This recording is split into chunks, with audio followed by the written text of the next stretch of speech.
What you're about to see is a debate that Citrus County Chronicle put on in June of 2007 for the special election held for a vacancy in the Congressional District 43. The participants were Ron Schultz, Republican candidate, Sofia Diaz-Francisca, Democratic candidate, and David Gregory, which is me, the MPA candidate. Mike Wright of the Chronicle was the moderator of the show, and he called it Live with Mike. I got off work from the property appraiser office and ran over to the studio. It was at the Key Training Center. It was WYKE, and it was taped there. Never was live, and the rest of the story is that this was never shown and never reported in the Chronicle. The consistency of the Chronicle was apparent then, and is still visible by the lack of coverage it gives, or should I say it doesn't give, all the candidates, particularly the ones they oppose. They censor you, and in most cases, something as simple as getting your photo that you want the Chronicle to use isn't done. More on that later. I mean, it's just another thing that indicates what they're doing. But when it costs us, the taxpayer, that you and me money, it's my position that no one should be censored in a free society. But the Chronicle has been doing it for years, as this video indicates. So it's Citrus County's own version of fake news, as our president would say. Be sure to visit ioncitrus.com for my updates and citruschronicles.com for podcasts, and donate to our campaign wherever you see the donate link. I use DonorBox. It's 100% secure. You can donate anything from $10 to $1,000. I'm David Gregory, Republican candidate for Citrus County Property Appraiser. I have 32 years experience working with Citrus County, 18 as a private contractor, and 14 years working for and retiring from the Property Appraiser's office in 2017. Please vote for me on the primary day in August. Have a good one. Welcome to Live Mike, the special election edition of Live Mike. I'm glad you're here. We're here for an hour tonight, so don't go leaving at 7 o'clock. Stick around till 7:30. Tonight we have candidates for the State House of Representatives. I'm sure you know, because you watch this program and you read the Chronicle, that a week from today is a special general election for State House District 43, State Senate District 3, that's for everyone in Citrus County, east of US 19, and if you live in the Crystal River City limits, there's a Crystal River City Council race as well. But again, tonight we have candidates for State House of Representatives. On the ballot will be Democrat Sofia Diaz-Fonseca, Republican Ron Schultz, and no party affiliation candidate Dave Gregory. Welcome back to Live Mike. I'm Mike Wright, your host from the Citrus County Chronicle. You know, I forgot to say that when we opened. Like it's going to dock me a whole week's pay at the Chronicle for not doing that. We're here with the House candidates, House District 43 candidates, and debating. And when we left, we were talking about special interest money that one of the candidates has received so far. That's Ron Schultz, and Sophie Diaz-Fonseca was giving us her opinion on that. Sophie? Yes, getting back to that subject, I think the truth of the matter is, for me, as a representative, I think it's extremely important to represent the district that you are running for office in. When people come and they ask you questions, or they talk to you about their issues or their concerns, the people in Tallahassee, the lobbyists and special interests, don't necessarily have those same concerns. They're not necessarily aligned with what's going on with your district. So to me, when you get financial support from your district, those translate into votes from your district. Those are people that not only believe in you delivering their message to Tallahassee and fighting hard for them, but they're also people that will give you their money to show you that they want you to run a good campaign and they want you to win. So that's why, to me, it's so important that we deal with our district, we get our support from our district, and also that we take their message on to Tallahassee. Thank you, David. Mm-hmm. Basically, that's the reason I'm running. Is my followers believe we're tired of the lobbyists running what's going on in the county, in the state, and in the country. Take Iraq. I have a son in Iraq. My grandson's going back for a second tour of duty in August. People in the public are telling politicians we want them out of there. They don't listen. The state level, we want these property tax lowered. Do they listen? No, they have to wait. They always respond to some kind of crisis, a knee-jerk reaction to what's going on. That's because they're listening to the lobbyists and not to the people. If it hadn't been for the Home Builders Association overextending themselves because of the prosperous year of 2005, and now that the market has fallen out, you wouldn't see all this activity going on in Tallahassee to revamp everything. And Thanks, Dave. Ron, you're chomping at the bit. You wanted to... Well, you made a statement a moment ago when you introduced this section, Michael. You said we want to talk about special interest money that one candidate has received. Now, I understand, David, you're running a populist campaign and you're not attempting to raise money across the community. I have said that I have less than 10% of my donations from one industry. My opponent, Sophia, I checked, and 33% of her donors are physicians or surgeons. 53% of her donations come from a single special interest group, surgeons and physicians. Now, I was lucky enough to have the backing of the Florida Medical Association in the primary. She has the backing in the general election. And it's perfectly legitimate, and I have no complaints about that. But that also is special interest money, and it is a single special interest. And there is a fundamental difference about how a person operates in Tallahassee, differing between those that have broad-based support across many industries and therefore can represent the general public, and those who are committed to a single industry.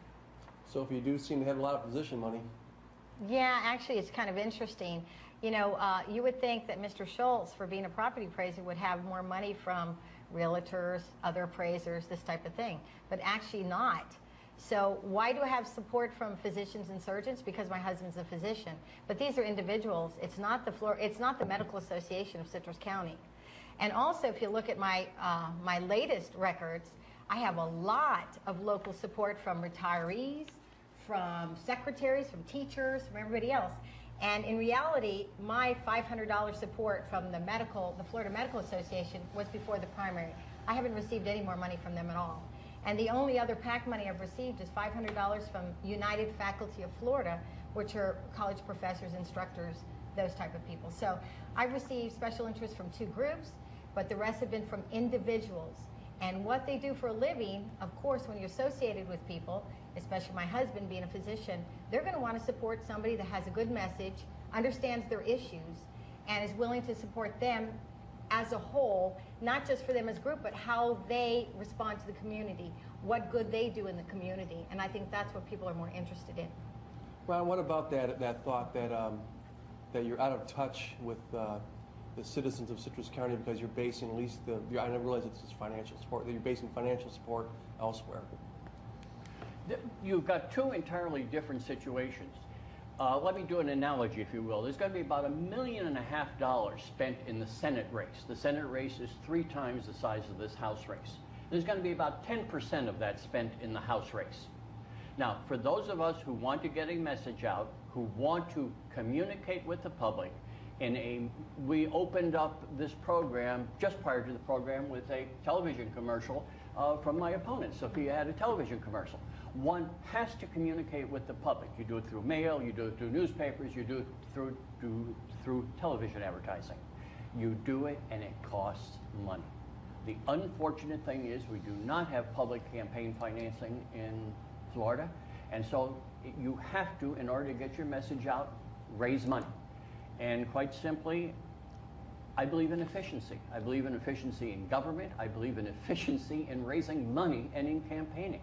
I am doing my best to allocate my time so I raise the broadest based set of funds in the least amount of time so that I can get my message out to the people of Citrus County. David, what do you think about that? Well, once again, I believe that our system is relatively broken. I think the idea that we have to solicit funds from different corporate America in order to get our message across, is a sad commentary.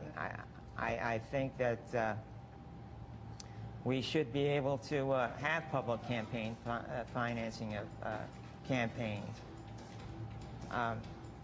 And because I don't have that, I've got a website, davidjgregory.com. You can check out all of my views on that website. Thanks, David. We're talking with State House candidates for State House District 43. We'll continue doing that after this break on Live Mike.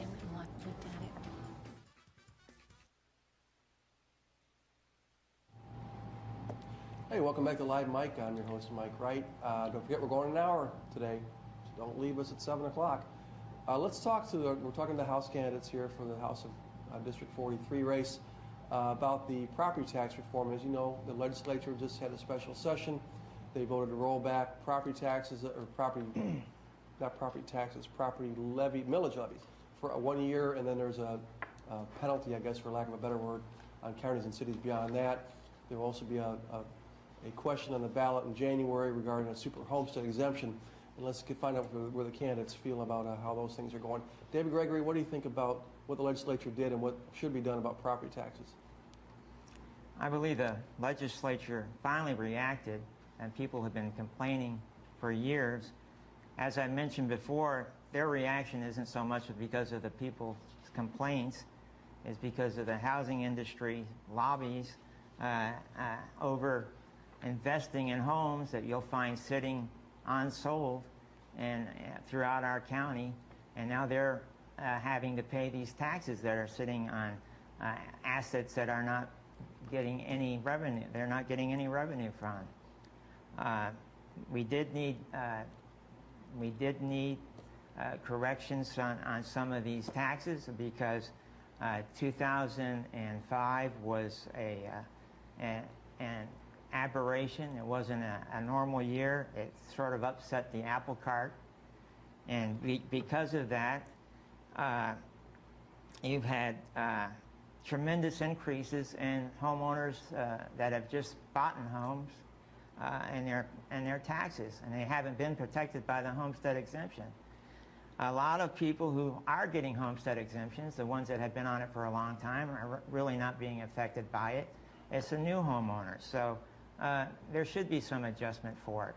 I would have preferred them just to, there's a lot of mention about a learning curve. Well, I would have preferred them to have just set up a curve for figuring the taxes and getting rid of the highest year and the lowest year and taking it from there rather than doing the complete renovation of the whole system. But pretty much somebody's going to have to pay for these tremendous cuts that they're proposing as far as the super tax goes. And ultimately, it's going to be the average person that's going to be paying for that in one form or another. They're going to have to make up the difference. They don't want to tell us how they're going to make up the difference. They say, trust us, we'll cover education, and everything will be fine. But that's just not the way it goes. Thanks, David. Ron Schultz? Oh, I think David is essentially correct in almost everything he said. The homeowners in this state have been doing very well for several years. We had Save Our Homes was passed in the early 90s, which essentially protected homeowners from rapidly rising property taxes.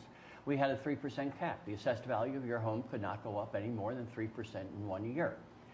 And therefore, many homeowners, those in Citrus and many other parts of the state, have seen very gentle 2, 3, 4, and 5% increases in assessments on an annual basis. That was not what the problem was. The problem occurred when, starting around 2002 is when the apples started falling out of the apple cart. But through last year, we had this tremendous bubble in housing prices, where prices were driven up. The speculative market got overheated. We had a tremendous number of people who invested in homes for speculative reasons rather than for homesteading. And those people have seen huge tax increases. Couple that with the insurance increases they saw last year, and those people who were in the investment community have been hurt tremendously, and they're the ones that screamed.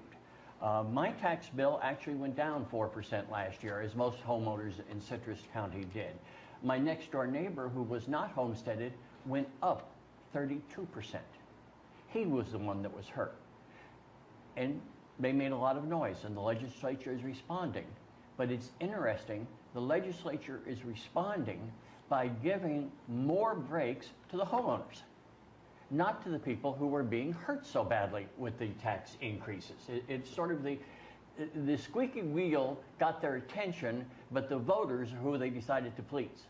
Now, we're going to have a very interesting constitutional amendment in January. There's going to be a lot of debate about that between now and then. And I suspect the people of Florida are going to reject it.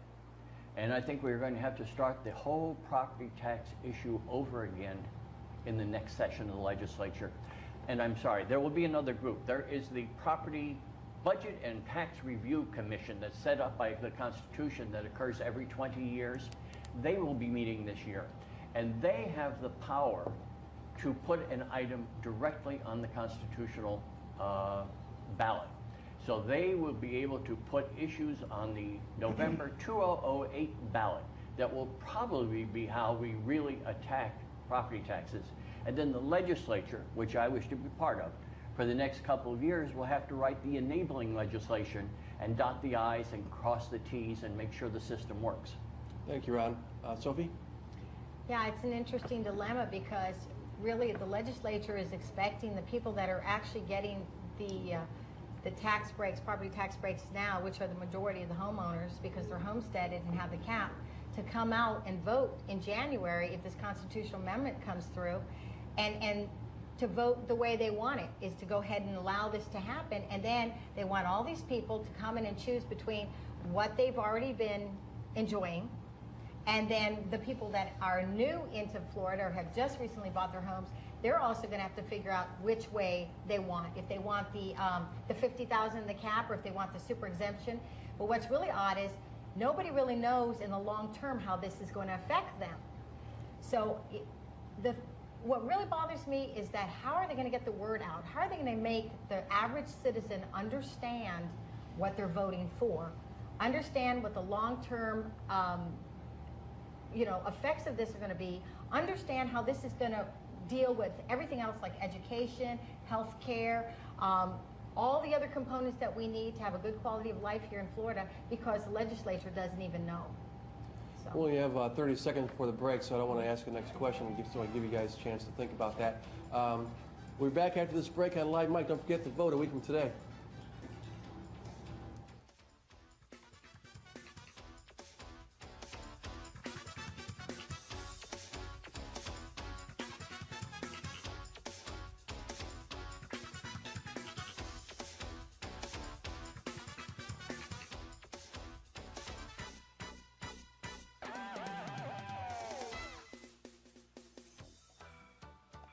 And they place the blame on you. What's your response to them, Sophie? Well, I'm going to have to say, yeah, that's right, because what the people are screaming about is right now more important than what you're screaming about. The truth of the matter is that in every government, there's a little bit of fat, okay? And local governments, I think, okay, I'll use Inverness as an example, run pretty efficiently on the whole. But because they've gotten such a glut of revenue from the past couple of years from all the property values going up, they really have quite large reserves. Okay, so it's time for them to start prioritizing the projects they need to do, prioritizing what's most important to their citizens, and then, yes, they're going to have to cut back. But more importantly, Tallahassee needs to take some of their own advice, and they need to cut back also. Let me ask you, you were on this Inverness City Council. Did you do that yourself? Oh, yeah, absolutely. I voted for the millage to be reduced. We actually flattened it a couple of times because we needed money for really big projects. We had to start putting money away for a big sewer project. We were mandated to replace our sewer. But on the whole, we cut back the millage literally every year. So, yeah, we did. David, what do you tell local governments as a legislator about them upset that you cut all their finances? Well, I tell them that this is the tip of the iceberg. I tell them they better start tightening up their belts because things are going to get worse before they get better. I think the economy is on a downspin, and it's going to get much worse before we see the light of day. and this is just the tip of the iceberg. One thing I wanted to bring up, though, as far as the proposed super exemption and renovation of the homestead law, there's a statute on the book. It's 200.0065, and basically what it addresses is that local governments, regardless of how the property is appraised, can adjust their revenues to equal whatever they received from the prior year.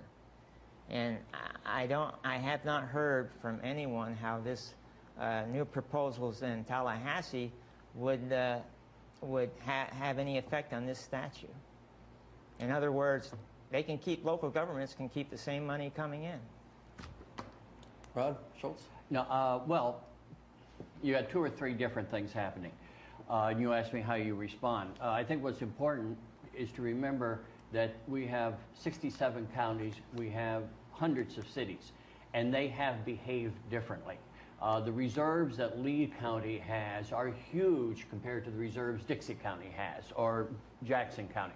So there is no one solution for every city and every county, and that's going to be a major part of our problem. The constitutional amendment contains the following language. By general law, the legislature shall limit the authority of counties, municipalities, and special districts to increase ad valorem taxation. The legislature is asking us to pass a constitutional amendment that says the legislature shall take over control of ad valorem taxes at the local level, that they will be able to give the rules to cities and counties. And I expect that one phrase may be what defeats this whole constitutional amendment. I had a great friend in the legislature named Betty Easley, who's passed on many years ago, and she said government always works by the golden rule. He who has the gold rules. And this is a situation where the only tax that is reserved to local government in Florida is the property tax. And the state is about to take control of it. So what you're going to see, if this works, is a massive transfer of power from local governments to the state government. And I think the people of Florida will reject that. Candidates, and starting with you, Ron, does it make sense for the legislature to be pushing these kind of rules on the local governments without looking at its own situation? The one part of the property tax that the legislature directly controls is the required local effort for schools. For many, many years, property taxes supported 36% of the costs of the K-12 program. And I just used the wrong number, 38%. It has gone up to 46% over the last 5 years. There's been a massive transfer of the burden of schools off of state government and onto local government. In fact, if you look at the statewide numbers for the increases over the 5 years for counties, the increases for cities, and the increases for schools for required local effort, schools are almost as bad. Sophie, what about that? I think, go ahead. Well, it's true because the state has divested themselves of a lot of responsibility for funding education and pushed it off to local counties and cities. What those local counties and cities, and I think citizens need to expect from the state, is for them to take some of that responsibility back. And, instruments that they created, like the Florida Lottery, which is a disappointment because it hasn't done what it should have been doing for education since its inception. Really, that's one of the main vehicles we can utilize now to fund education in a much more whole way than is being done now. The revenue that generates from lottery, which is just barely taking up whatever is lacking in the educational system for funds, they definitely have enough money to fully fund the educational program here. David, you get about 30 seconds. Well, the issue where the state is taking rights away from us, I mean, they've been doing that forever. I mean, it's just the one thing after the other. And then after they take the rights away from us, they turn around and give it to the lobbyists. They turn around and this reduced government size by paying back the lobbyists through contracts and awards. Thanks, David. We're talking with the State House candidates. We'll continue after this break on Live Mike.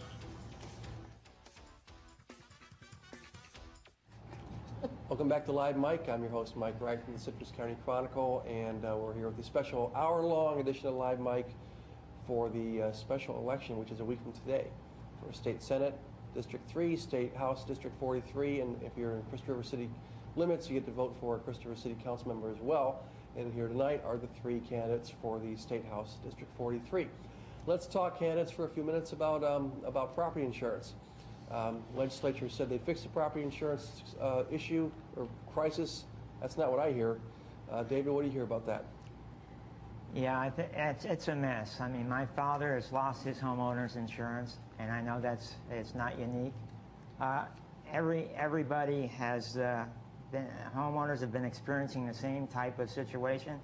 They can go to this government-funded company that offer them insurance, but most of them have to pay an initial fee, which when you're a retiree, it's $600, $700, $800 off the bat, and then have it in two payments, have it paid right up front, and then it doesn't hardly cover anything. So the insurance companies bailed out on the state of Florida. They made record profits in 2005, and they made record profits in 2006, $40 billion and $50 billion respectively, I believe. And yet they chose to ignore the people, the small homeowners basically, who can't afford anything else. And if I was elected to Tallahassee, I would definitely set up some kind of insurance board where if these companies wanted to continue to sell their profitable policies in this state, in this county, they would have to continue selling homeowners also. Basically, these are national corporations, what you're talking about. And they make all this money, and they've had a loss in this one area of the country, and so they're bailing out. They have their CEOs making millions of dollars of bonuses every year. They don't seem to be cutting back on any of that. So I would set up some rules. If you can't give us the rest of the coverage, you can get rid of annuities, life insurance, car insurance. We'll get somebody else to take over for you. Ron Schultz, what do you think? Yes, I like very much, Dave, the idea that you have to be a full-service company. You can't cherry-pick just which portions of insurance services you want to offer. My youngest daughter lives in Pinellas County, and she had to become a client of Citizens Insurance Company because her previous insurance company had canceled her. So her payments went from $1,100 to $2,800. And then we did the property tax reform thing. So hers almost tripled. We did reform last January, and she got her new bill, and her first payment went down from $400 to $399, and each of her subsequent payments went down $15 a payment. So she saved $151 after having a $1,700 increase. And that is not, to me, a solution to the property tax crisis. Yes, we had 8 hurricanes in 36 months. We had a catastrophic situation in terms of the insurance industry. But we have to recover from that. We've had 2 good years. The insurance rates, as they now sit, can't be justified if we have another year without several hurricanes. Now, if Tampa Bay gets inundated, if we get a huge storm that does in the state of Florida, that's going to be another question. But if we have another good year, I think next year's legislature has got to go in and fundamentally change those rules for the insurance industry. No cherry picking. The fact that my daughter is subsidizing me because I live waterfront and she doesn't, and she has rates that are comparable, that's immoral. That should not be happening. So we've got to get rid of the subsidizations, we've got to get rid of the cherry picking, and we've got to get rid of the pup companies. They've set up special corporations just for Florida insurance as subsidiaries of the national companies, and that should no longer be allowed. We should allow only the national companies to sell insurance in Florida. Thanks, Ron. Sophia Diaz-Fonseca? Yes. You know what's interesting to me about this, about property insurance, I feel that this is the #1 issue that we have to deal with in the state of Florida, even more so than property tax, because this is something that affects every single one of us, regardless. So the way I see property insurance, it's true we've had the 8 hurricanes and we've gotten over that, and we're not in the situation like Louisiana was in where they're still dealing with that. But the truth of the matter is, Florida, through the Insurance Commission, has actually been able to entice 5 insurance companies into coming back into Florida. 3 of them are actually located here in Florida to start writing more homeowners policies. I think if they go ahead and start to look into ways to either tier it or make sure that those that live on the coastal properties that are going to incur more damage, that they go ahead and have their own policies, that they can go ahead and select their own insurance coverage to ensure that they are funding what they have to fund, and then allow the rest of us to have our own kind of insurance policy so that we're not subsidizing them. I think that that would help a great deal, especially if they give incentives to homeowners for hardening their homes, for putting up shutters, for doing better construction. Those types of things would help a great deal too. So the insurance companies could probably step away from that. But for the state to create their own catastrophic insurance company, underfund it, and then worse than that, force people to take that insurance because there's nothing else, I think is a crime. So I think the state needs to get out of insuring homeowners. We need to entice more insurance companies in here. And then more importantly, we need to make sure that we're not subsidizing coastal areas. Just generally in a follow-up, because we do have about a minute left in here in this segment, the state has a responsibility in this? I mean, where does a free enterprise system come in? Excuse me? The state has a responsibility in stepping in for the insurance crisis? I'm sorry.